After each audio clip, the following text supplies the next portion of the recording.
He looked a judge in the eye, signed his name, and said, "Yes, I'm guilty." No one made him. No one threatened him. That's what he told the court. That's not what he's telling them now. Word buried in a legal filing. That could be the reason this entire case gets reopened. We'll get to that word. But first, you need to know how we got here.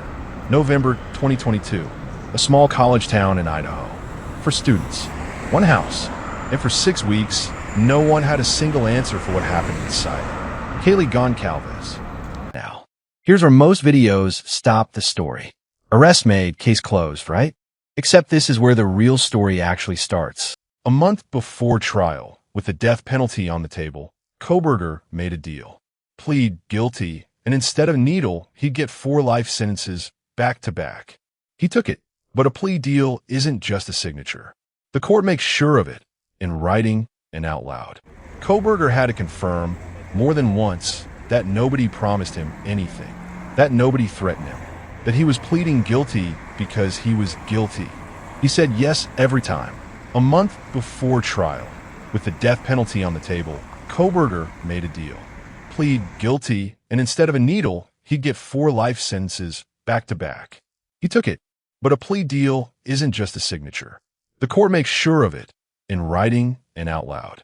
Kohberger had to confirm, more than once, that nobody promised him anything, that nobody threatened him, that he was pleading guilty because he was guilty. He said yes every time. That was July of last year. It's August now, over a year later. And this week, from inside a maximum security cell, Kohberger sent the court a handwritten letter asking to take it all back. He says his own lawyers manipulated him, that they promised him a version of prison life that isn't real, job programs, contact visits, freedom he was never actually going to get, that they scared him with exaggerated horror stories about death row, and that somewhere in the evidence, there's something they never showed him. In his own filing, Kohberger says there was an unidentified hair found in Xana Kernitel's hand. Not his hair, an unknown one.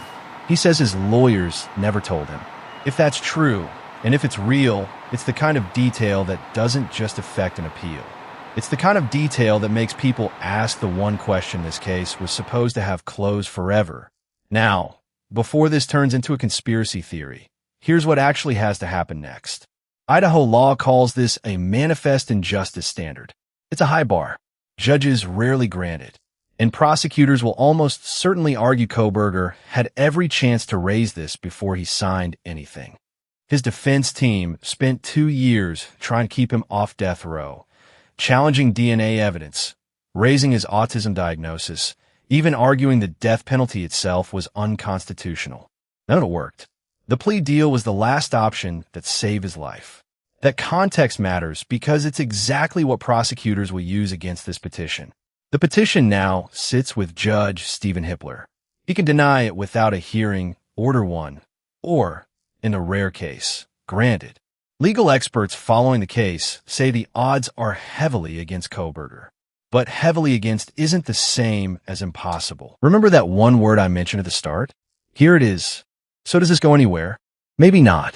But somewhere in Idaho, for families just found out the word closure doesn't mean what they thought it did. This case was supposed to be finished. It isn't. When Hippler rules, we'll be the first ones breaking it down. Subscribe now, so you're not finding out from a headline.